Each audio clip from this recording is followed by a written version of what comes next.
Welcome to 10 for 10, 10 sports topics with the News 10 sports team. I am sports director Griffin Haas, and I know what you're thinking, Griffin, News 10 sports team, you're by yourself. That is true. Brian Rudman's going to join me for the rest of the show, but we wanted to talk about this Bills-Texans game right after it happened. We record on Thursdays. Brian had an early day, so I sent him home, and I'm glad I stayed to talk about Bills-Texans because what a game it was. Not one you're feeling good about if you're a Bills fan, but it was a thrilling game nonetheless. The Houston Texans win it 23-19. And this was a weird game. The Bills jump out to a 6-0 lead. James Cook, 45-yard touchdown run. The Bills missed the extra point. Matt Prater missed it, and that proved to be big because late in the game, they were driving in the fourth quarter down 4. If they had made that extra point, they would have only needed a field goal. Instead, they needed a touchdown.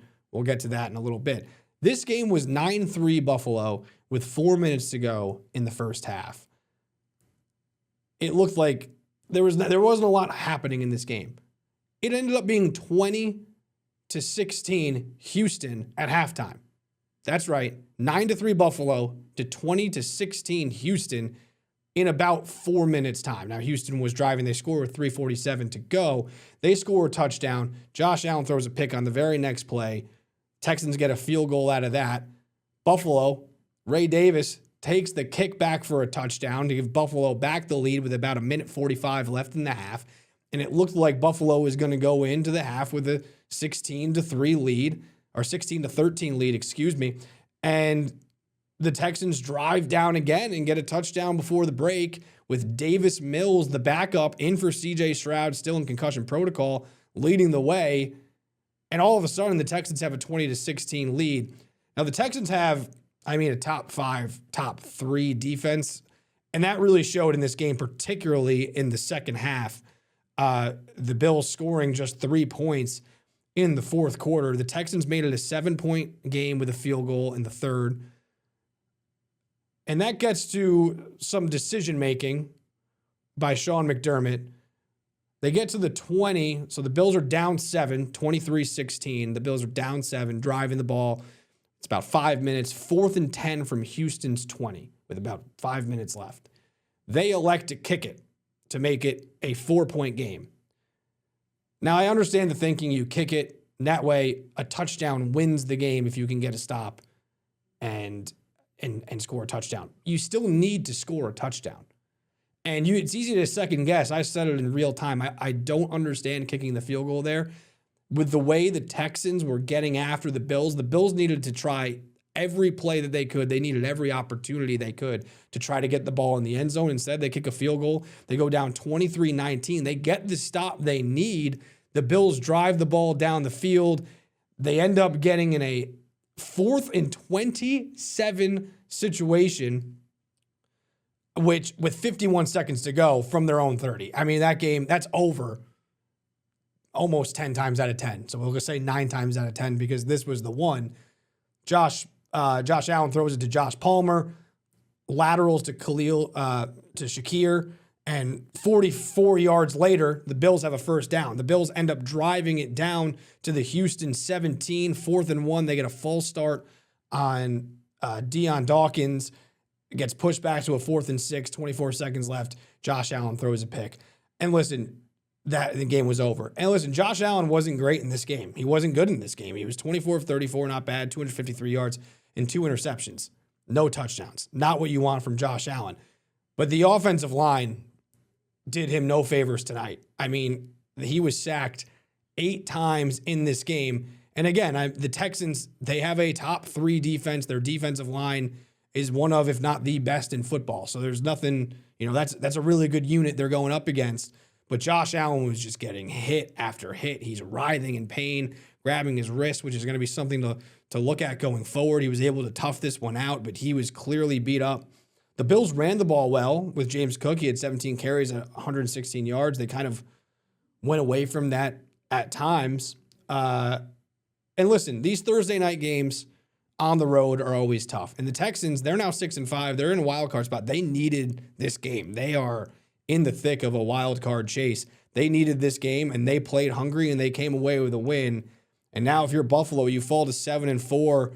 You're behind the Patriots, who are 9-2. You do play the Patriots again, but the division, if it's starting to slip away, they need to almost win out with the schedule the Patriots have. We'll talk about them later, but with the schedule the Patriots have, the Bills need to almost win out to win this division. I think they do need to win out at this point. I'll just say, I think that they're going to have to win out to win this division.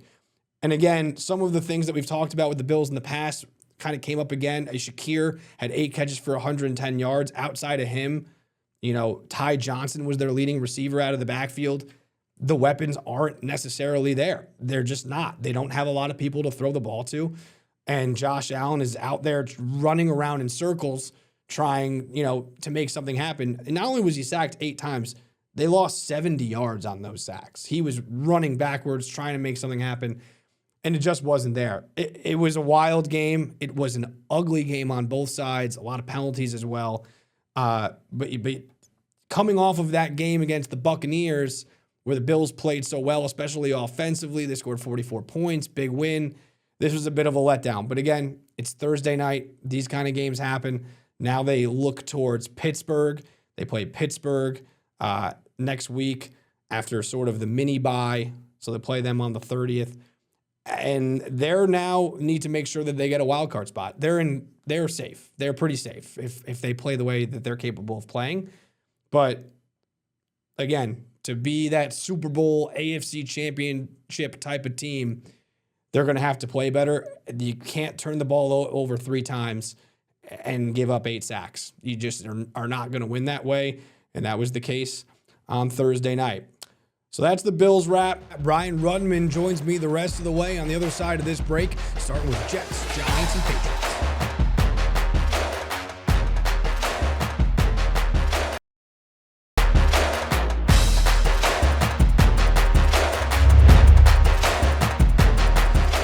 All right, welcome back to 10 for 10. And look at that. We got Brian Rudman with us now. Just like that, Brian Rudman is here. And in perfect time because it's time to talk about the New York Jets. Of course. The New York Jets taking on the Baltimore Ravens this week. And the news of the week, Tyrod Taylor, under center for the Jets, officially Aaron Glenn making the move from Justin Fields to Tyrod Taylor. What are your thoughts?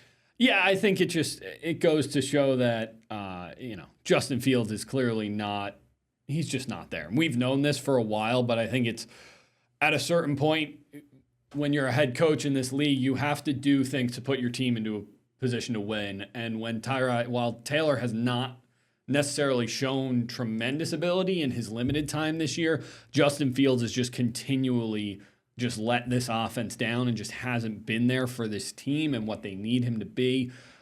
And at a certain point, you have to do something to keep these guys bought in. And when you just keep running out the same quarterback who's been struggling over and over again, it's the right move. I think, Justin Fields does bring a level of athleticism to the offense that when in that opening drive last week, he was on display, but they just don't use it enough, and he hinders the offense too much through the air.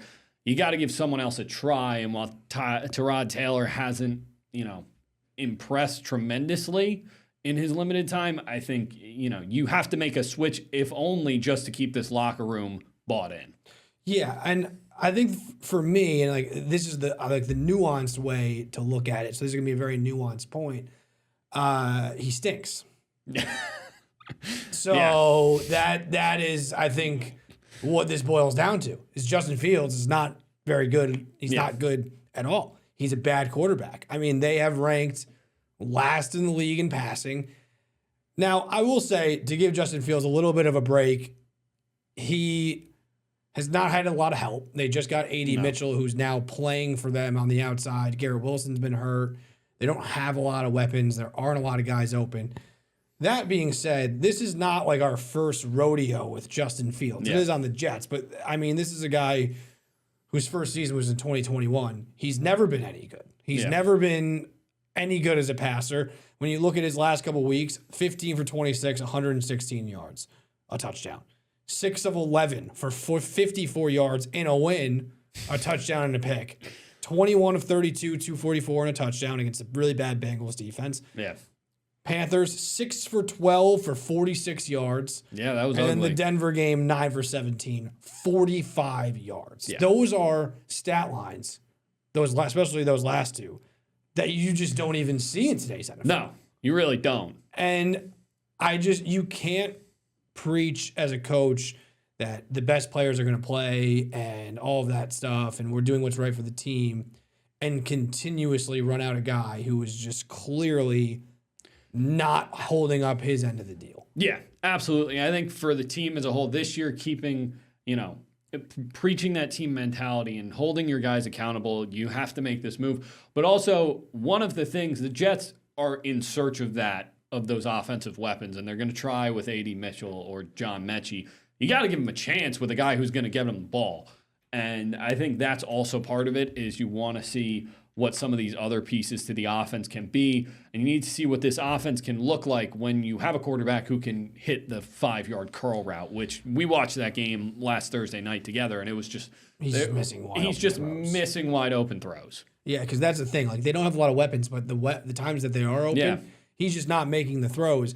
And listen, this is a complete indictment, really, on Aaron Glenn and his ability to pick a quarterback. Because this was a guy that seemingly was a Muji as well, but a Glenn pick. This is my quarterback. He backed him. They gave him 2 years, $40 million, $30 million guaranteed with a $15 million signing bonus. This is not a guy who's just coming in to, on the cheap. That's real money that they gave to Justin Fields because they thought this was going to be a guy who was going to perform for them and could be potentially a quarterback of the future. And he is just nowhere close. And let's be real, this guy would have been benched a long time ago if it wasn't for the fact that Aaron Glenn picked him and they gave him that much money. Yeah, and I think they didn't want to admit that was a horrible decision, which it was. Yeah, no doubt. And I think the Jets were hoping to strike gold and find their, Sam Darnold or Geno Smith, essentially just do what the Seahawks have done, where they find quarterbacks who have not found success, and now all of a sudden with a different team, they're finding success.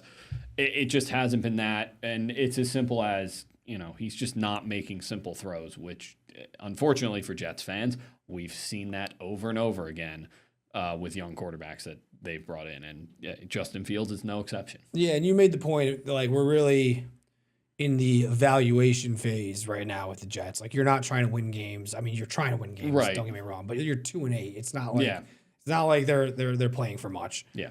You're in the evaluation phase of what do we have on this roster, and the quarterback has now been evaluated, Justin Fields, not the guy.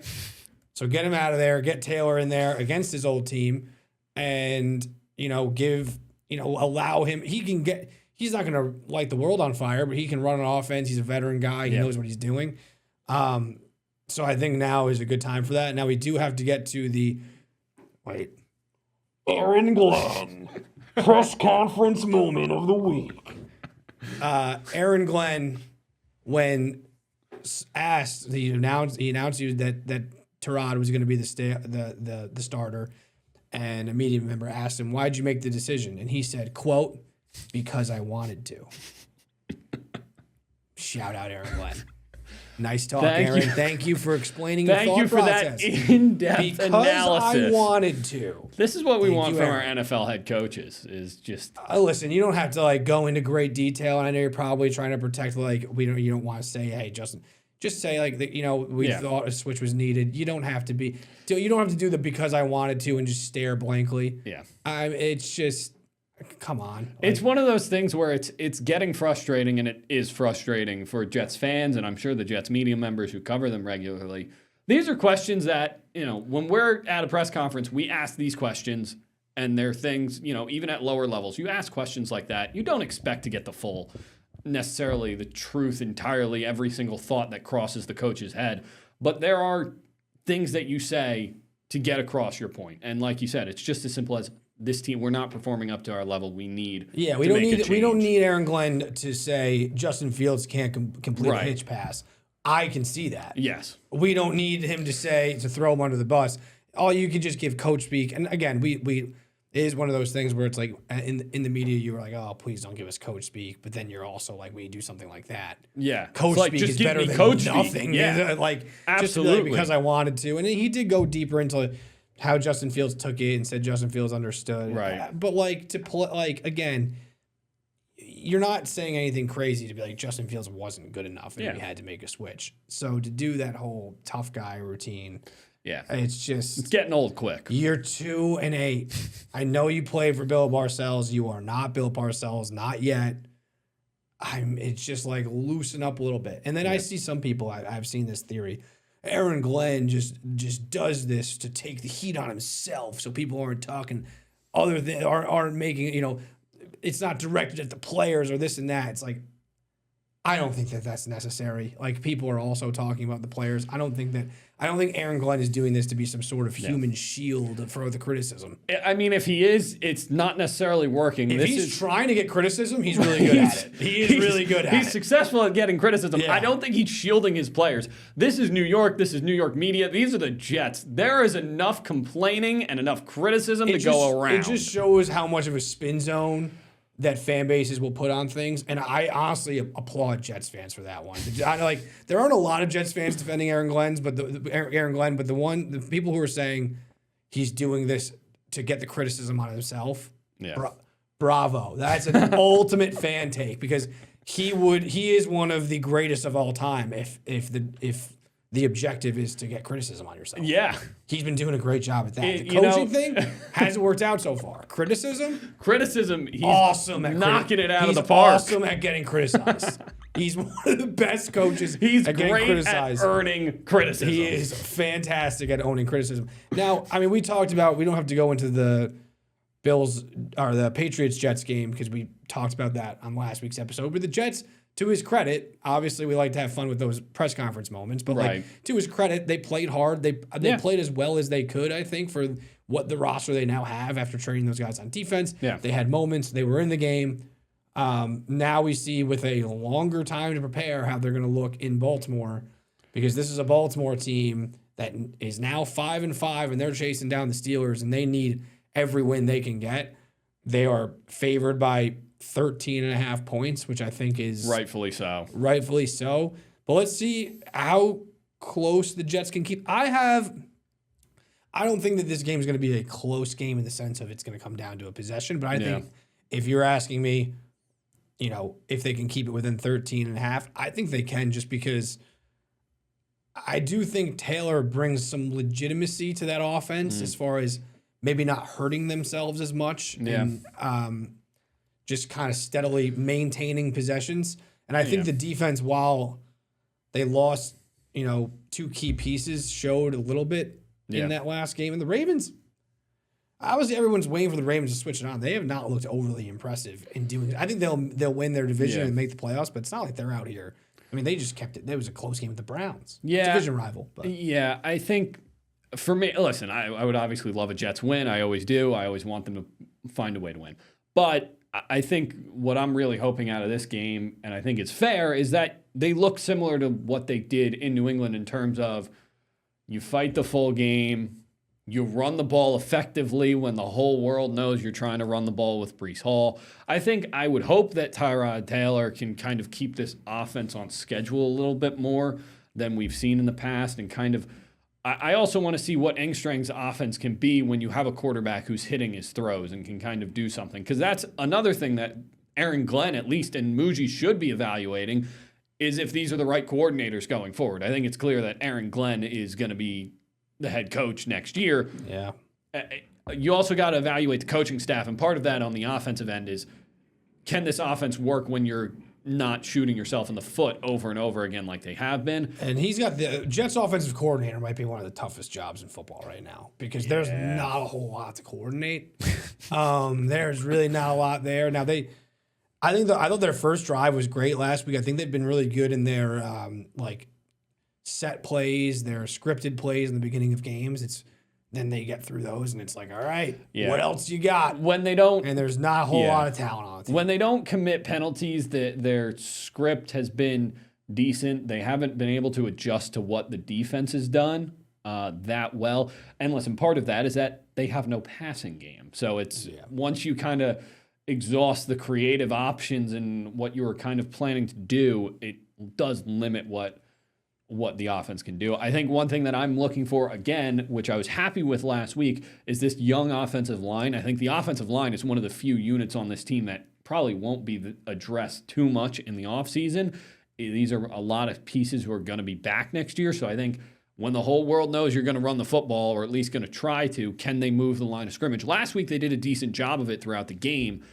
I think that's one of the other things that, I think when you got to look for silver linings and small victories, I think the offensive line is one of them. And can Engstrand's offense operate at an efficient level when they're not shooting themselves in the foot? We will see. We'll take a look at. Let's move on to the Giants here. Giants kept it close against the Packers. I mean, they led for stretches of that game. It was the first start for Jameis Winston as a New York Giant. Love Jameis Winston. Oh, yeah. First game for Mike Kafka as the interim head coach. And as you evaluate, again, they are in an evaluation stage because they are now 2-9. Right.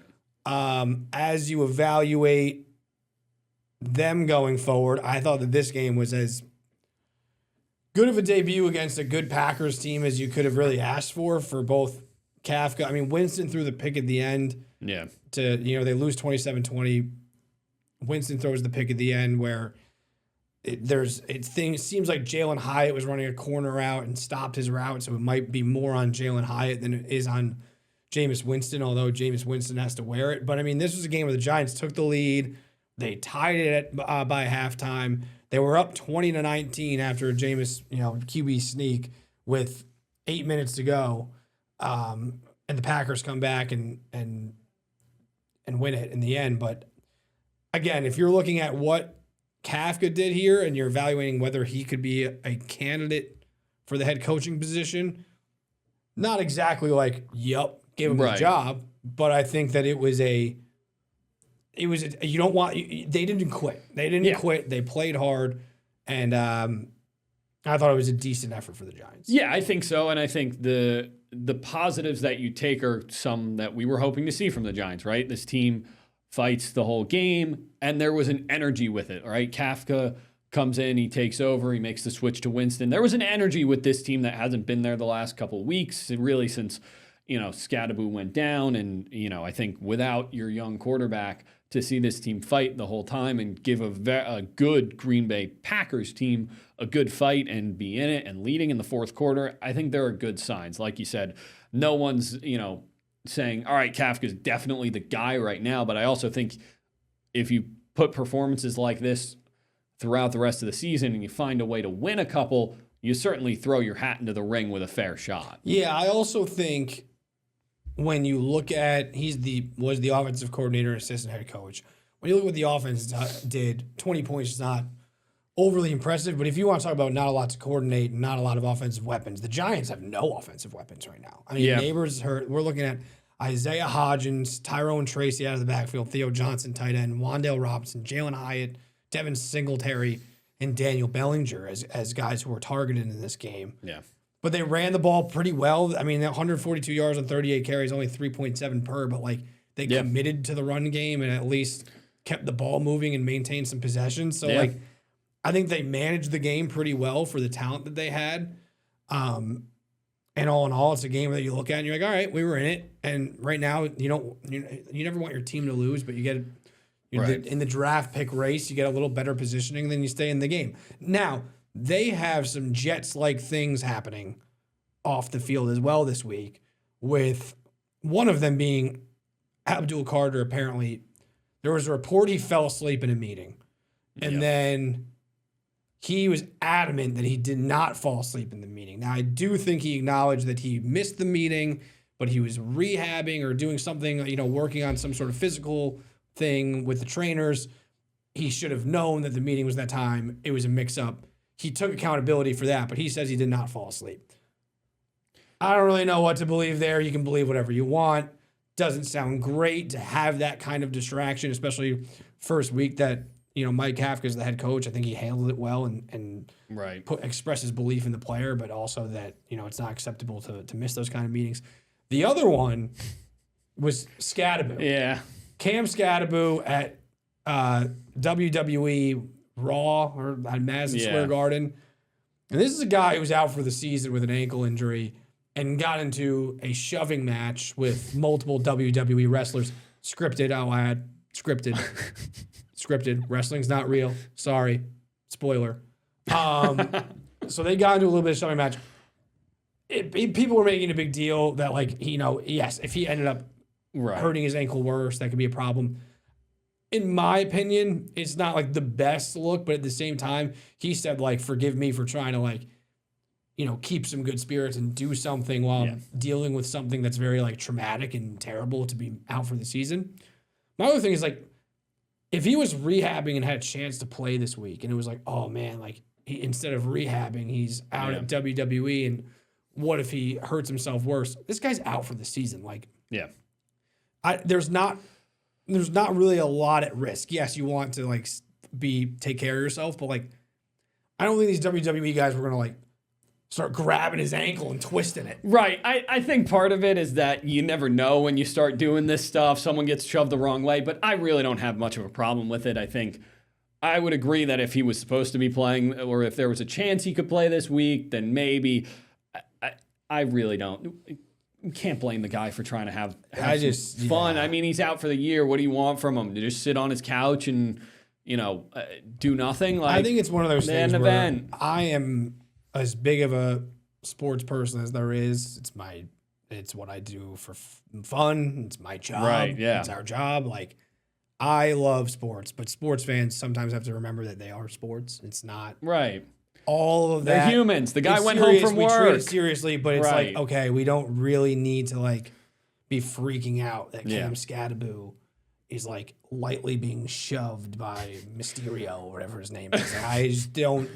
Yeah. I don't think that this needs to be You see the way he plays football, I think he can, handle getting shoved. I don't know. He was also front row at UFC. Obviously, he didn't get to a Right. shoving match, but he's trying to do things. And Yeah. it's also at a time where listen, let's be real. He was kind of the man in New York City. He's a young guy and he's has this level of fame and people love him. Do you want him to just now be well, I hurt my ankle, I might as well sit in my basement until next season? Dude, go live your life. Right.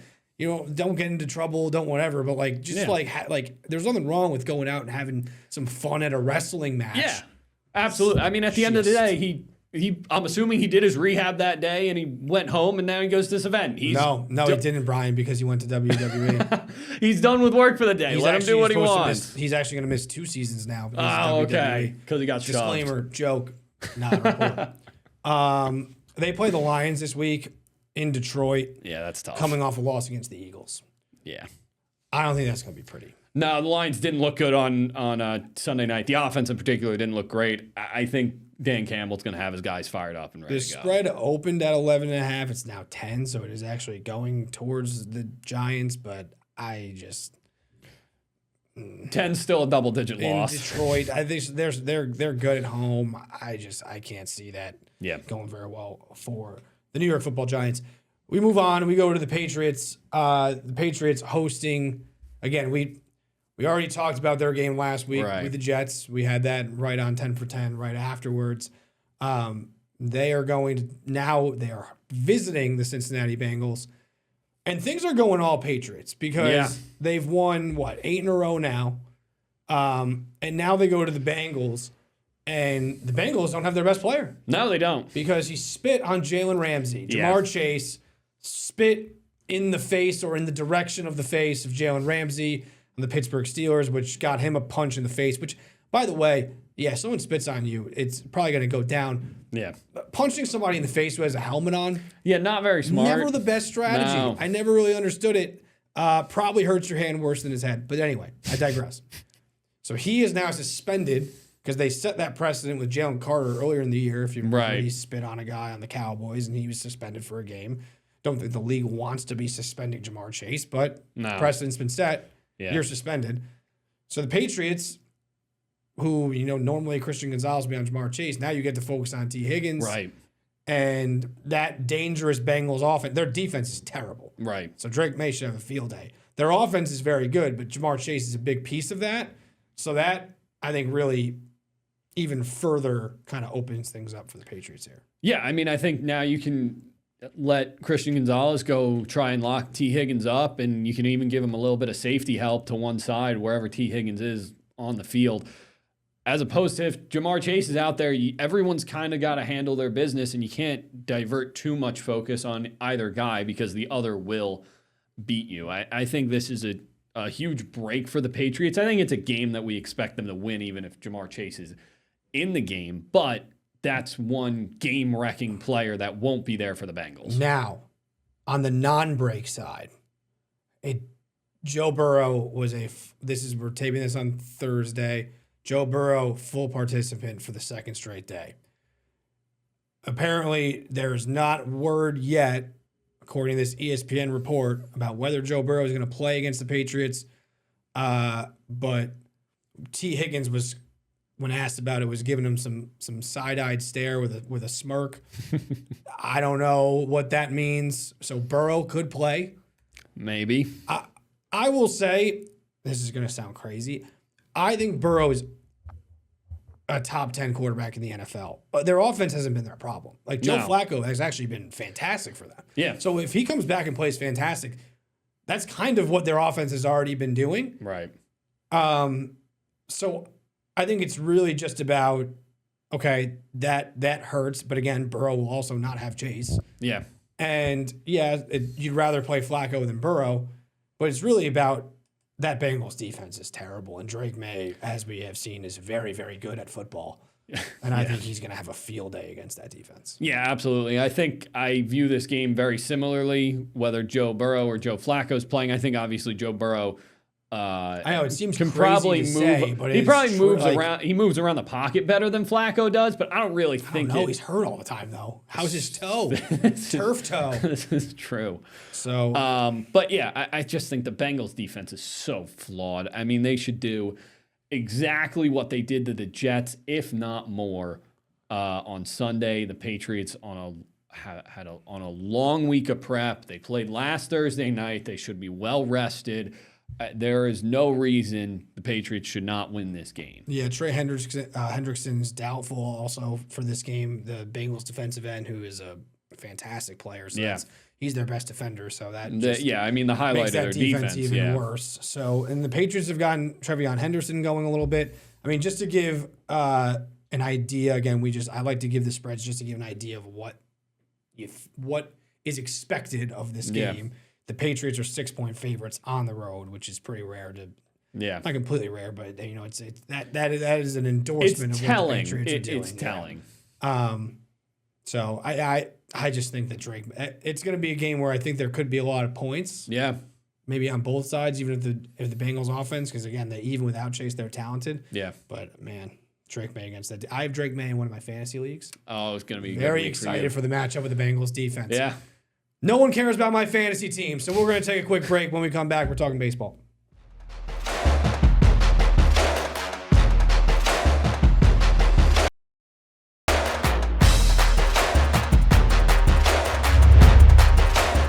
All right, welcome back to 10 for 10, and we are talking MLB hot stove. Now, still heating up. I feel like in this day and age of baseball, it's taking even longer to really get some of those big deals, usually more into the winter, like when we get into like the winter meetings. But we did have the qualifying offers go out. Right. And I think the biggest note in the Mets, Yankees, Red Sox universe was Trent Grisham, center fielder, accepting the Yankees qualifying offer. And I would say most Yankee fans that I have seen, that I know, are not happy about this. And I think it's because you don't know what the Yankees were thinking. Maybe they thought he would accept it. I think most people thought he wouldn't accept it, and then they could get a draft pick for him. So the way the qualifying offer works, if you don't know, is if they sign with another, if you give a qualifying offer, the player can accept it for a year, $22 million. But if he decides to not accept it and then goes and signs another team, the team that loses him, in this case, the Yankees, would get a draft pick back. Right. So you attach it to him, hoping that other teams are afraid to give up that draft pick. Maybe he doesn't, maybe you sign him back for less or whatever it might be.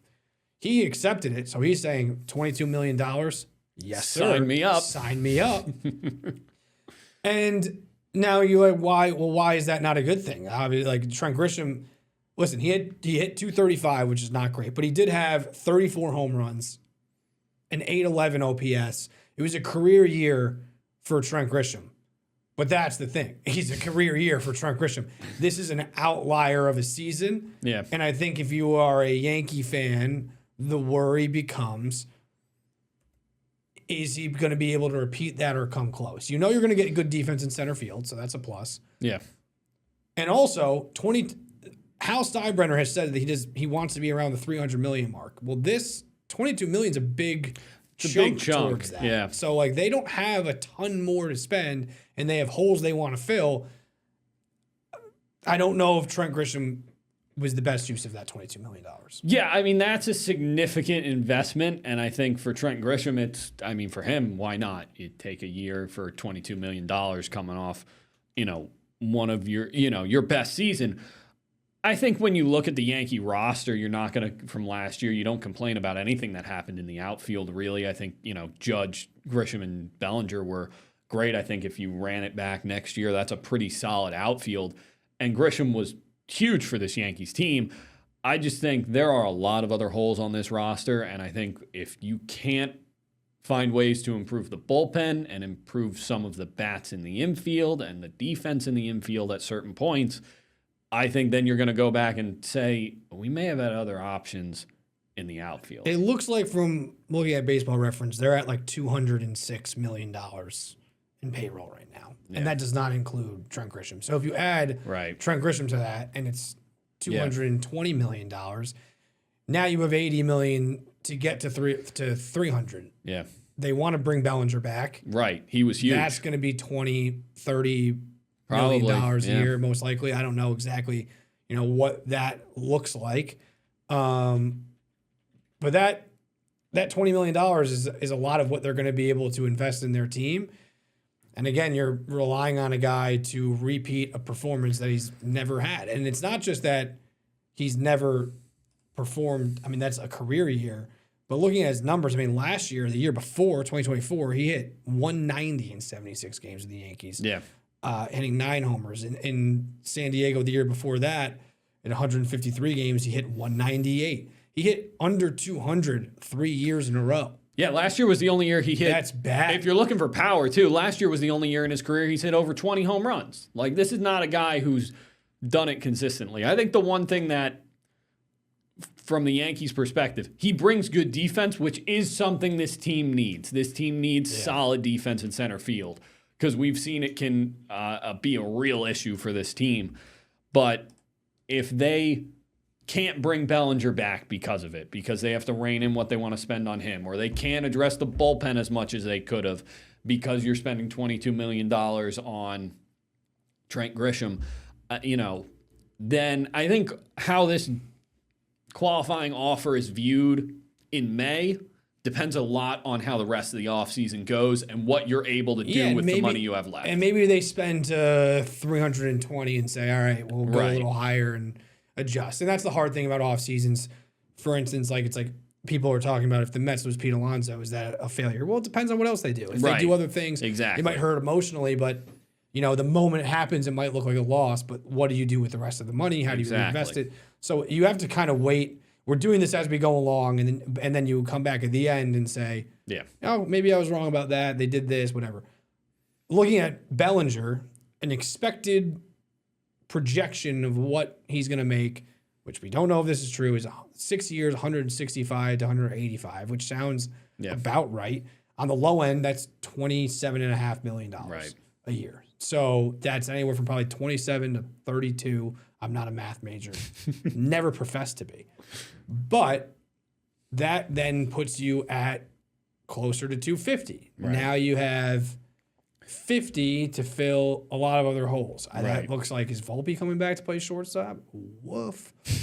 I don't think they have to do a ton to their starting, but yeah, what do they do in the bullpen? Right. The bullpen was a big Adding issue. defense. So Yeah. Trent Grisham is a solid player, but Yeah. 22.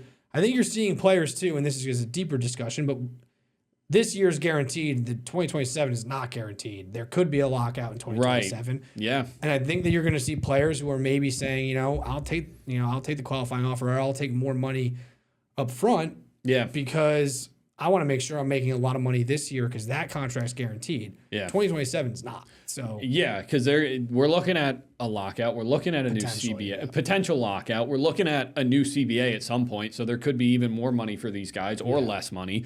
So I think uncertainty. Yeah, there's a lot of uncertainty beyond this year. So I think you're right. We're going to see a lot of guys who aren't going to get the 7-8 year deals. I think some of those guys who would typically be in the 3 or 4 year deal range may just go for a 1 year deal and try to cash out as much as they can or take as much guaranteed money at the top as they can.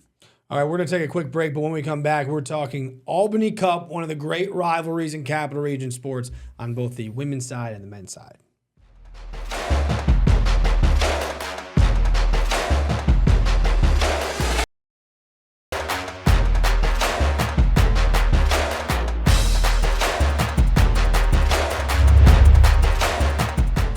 All right, welcome back to 10 for 10, and we are talking Albany Cup. We have one game ahead of us, one game behind us. We'll start with the one that already happened. On the women's side, Albany with a big-time statement win after losing last year in kind of an upset with Siena was shorthanded. This year, 67-42, they win. Siena still looking for their first win, dropping to 0-5. And Brian, you were at the game. What were your takeaways? Yeah, I think Albany kind of flexed their muscles in this one. I think you saw a focused Great Danes team. Talking to head coach Colleen Mullen early in the week, she talked about how she didn't recognize the team in last year's game, and I think there was a big focus on coming out with good energy for them this year, and not overlooking a Siena team and staying locked in. And I think that's what we saw. And the other takeaway is Amaya Stewart is very good at basketball. Yeah, I bought Amaya Stewart stock early. I remember coming back from, I think it was the Maris game, and I said to, I think you and Tommy, or maybe one of you, I don't remember who was there, one of you guys. And I was like, this is Amaya Stewart, freshman, is really good. Yeah. And that has come to fruition. She is a force inside. I know you said Colleen compared her to Kayla Cooper. There are definitely like Kayla Cooper vibes as far as post play. Yeah. Rebounding. I think she's even more of like a shot blocker than Kayla Cooper was, and as far as at least what I saw in the first game.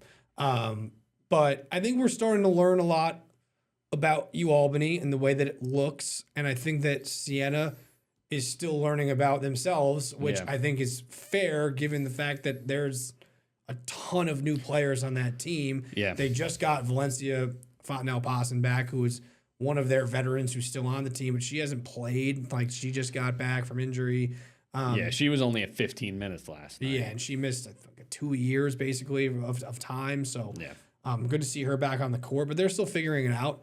And I think Albany is starting to get there. And the only teams they've lost to is a Syracuse team who's, ACC opponent. Right. And Rhode Island in the A-10, who's a really tough opponent. And we talked to Colleen, and she said, they're just very physical, teams. And but in the other games, they've taken care of business. So an impressive win for Albany. I definitely think they were motivated to get it back after losing it last year. For sure. Let's go over to the men's side. This game's still to come. It will be happening tonight when you're watching this. We're recording on Thursday, but Friday night at 7 o'clock at MVP Arena. And again, Albany looking to make it 3 in a row. Siena trying to get one back. Kind of different vibes. I was at both of their availabilities this week. I'll start with Siena. Siena, the feeling is very much like Jerry was not, he's like, I don't care who the opponent is, we need to play better because they lost 2 in a row. They lost the Franciscan Cup to a very good St. Bonaventure team. So that's not nothing to hang their head about. They were in the game, they lost. But then on Monday, Colgate, absolute heartbreaker to lose. They lose on a half-court shot at the buzzer. And that game was, I think, a tougher pill to swallow. And now it's like, okay, now it's 2 in a row. Like, he's like, I don't care who we're playing. We need to play better. And he knows what it means. He said it's right up there in Capital Region sports with, the great games. But they're just like, I don't care if we're playing anybody. We need to win. Yeah, I think this team is looking for a bounce back. We were very impressed with them in their first 2 games against Bryant and Brown. And we were even impressed with them. I thought they played a good game against St. Bonaventure. Taking the loss on Monday on the buzzer beater's tough. It's just time this team needs a positive step. But I also think it's almost good that it comes in this spot, because this can be a real, springboard for a team when you play in a rivalry game with a trophy on the line. If you find a way to win it, then you can kind of have that celebration, and it can be something to step forward with for this team, and a good step forward. And I think they do need a bounce back game, and this is about as good of an opportunity to do it, because all eyes of the Capital Region basketball world are going to be on them. There's going to be a good crowd at MVP Arena Friday night. This is going to be a big spot, and a good test for this team to see how they respond to Monday's loss. Yeah, and then on the UAlbany side, and again, it's not. Yeah, they lost 2 in a row. They were a very talented team, and right. I think they're going to be fine. And again, Jerry was more so saying like it is about getting ready to, the non-conference schedules where you refine yourself for the conference play. So that's where they're at. Then you have UAlbany on the other side of things, where DK was very much like trying to explain to his group how much this game means. They had a message from a former player. The Amir Lindsay was very vocal in here's what this game was like last year. Like, this is a game that means a lot. There's going to be more stakes because Siena players, a lot of them are back. A decent amount of them are back. UAlbany, there's 10 players on this team who have no idea what the Albany Cup is until this year, this game right now. And even DK said, we were explaining it to them. I think they're starting to get it, but they're also not going to get it until they look up and they see all the people in the crowd and they feel the vibe and the energy. So they're very much kind of leaning into the importance and what this game means and the community aspect of it. And then from a basketball perspective, it's going to be, I think, a very interesting game because they have a lot of talent on this team. We have not seen them against similar competition. They've played Marquette, who is Big East. They've played UMass, who's a very, very good team. They've played Rhode Island out of the A10.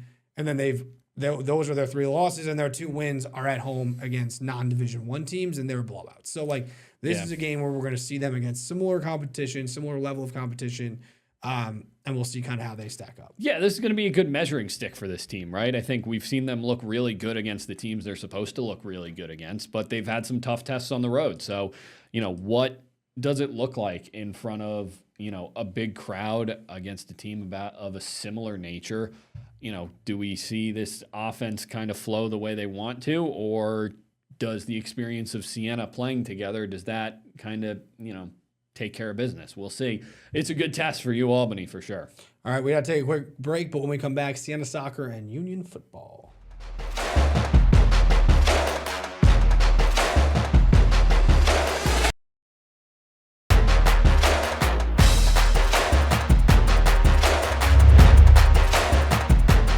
All right, welcome back to 10 for 10, and we are first talking about Siena soccer. Now, full disclosure again, we are recording this on Thursday. This is the Siena Seton Hall game just wrapped up. Before we get to that, though, shout out to the Siena men's soccer team winning their first ever MAC championship in their first ever MAC championship appearance.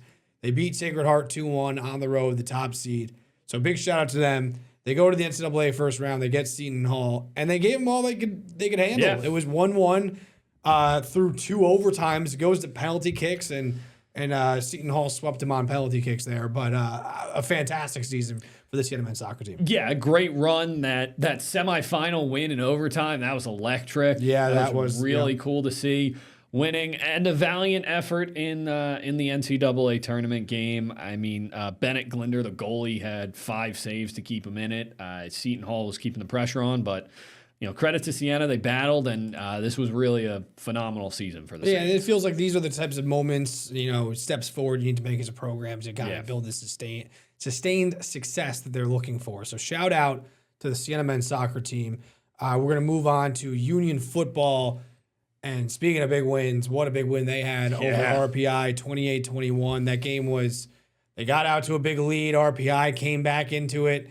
in the Dutchman Shoes game, but Union, they reclaim the shoes. They take them away from RPI, and maybe even bigger than that, it's their 8th win in a row, 7-0 in conference play in just the second season under John Drock, and now they're going to the NCAA tournament to play Muhlenberg on Saturday. Yeah, what a step forward in year 2 under Coach Drock. I mean, this team has just been phenomenal, especially in close games, whether you talk about, going up to Ithaca and beating the Bombers in a close one, and, in the Dutchman Shoes game, having the, letting RPI get back into it. That scoop and score touchdown gave the Engineers all the momentum in the world, and Union still finds a way to make a goal line stand. I mean, just a phenomenal effort and a phenomenal season from this team. And Patch Flanagan winning the Offensive Player of the Year award for the Liberty League is well deserved. Absolutely. And I'll just wrap it up by saying, again, you said, big step forward.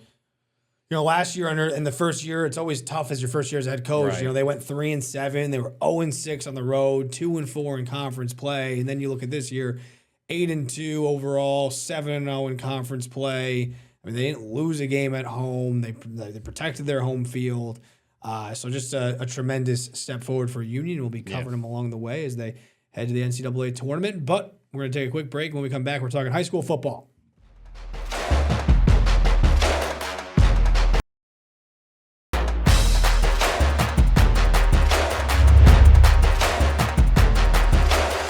All right, welcome back to 10 for 10. We wrap up with high school football regional action this week after a big time Super Bowl weekend. So let's take a look at the matchups, and we'll kind of talk about the games as they went along too. But in AA, Saratoga Springs pulls off the upset over CBA, and that was the worst weather game I've ever experienced in my entire life. That's what I get for coming in on my day off to shoot football. Thank you for the help. No, I don't need thanks. I don't need thanks. I do it for the team. But it was delayed an hour because of the lightning. And in that game, it rained from the very beginning until the very end, and it did not stop. But the rain is not the story. My valiant effort is not the story. The story is Saratoga Springs winning their first section championship since 2015, ending the run of CBA in a game where it was a messy game. They kept it on the ground and they played hard. They played well, and now they're on. And they have a nice path here with Middletown, who pulled an upset. They're the runner-up in Section 9, and then they'd play the winner of Section 9 and 1.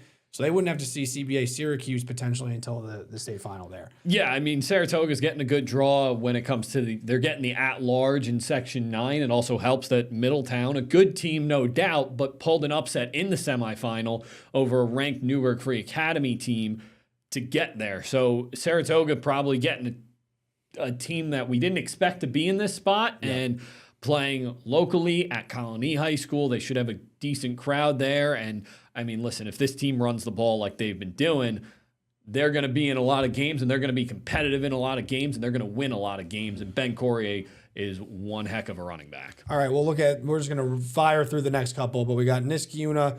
They win in Class A. They're taking on Cornwall. Niskayuna back in Class A after a year in Double A, and I guess you could call it their third year in A in a row that they've won the section championship there. Yep. In Class B, we got Glensfall that's taking on Ogdensburg Free Academy, who they beat by 29 last year. Both of these teams are undefeated. Right. They won by 29 last year. Glensfalls, I mean, they've just been dominant this year. They've looked good. The offense has developed very nicely throughout the season, too. Yeah, and then we have Schuylerville, our lone defending state champ, our lone state champ from last year, taking on Saranac, who they did not play last year. That game is up in Plattsburgh. And I should mention, Glens Falls is a Colony. Niskayuna is at Colony, as is Saratoga. So all of those games are local. And then we wrap up in Class D, where Greenwich, rolled again, and they're back to play Mariah, who they handled last year in the state playoffs, and that game is also at Colony. So we have a lot of games locally here. We'll be getting all of those. Yep. So we're excited for regional week after an awesome Super Bowl week. That does it for us here on 10 for 10. Thanks for watching, and we'll see you next week.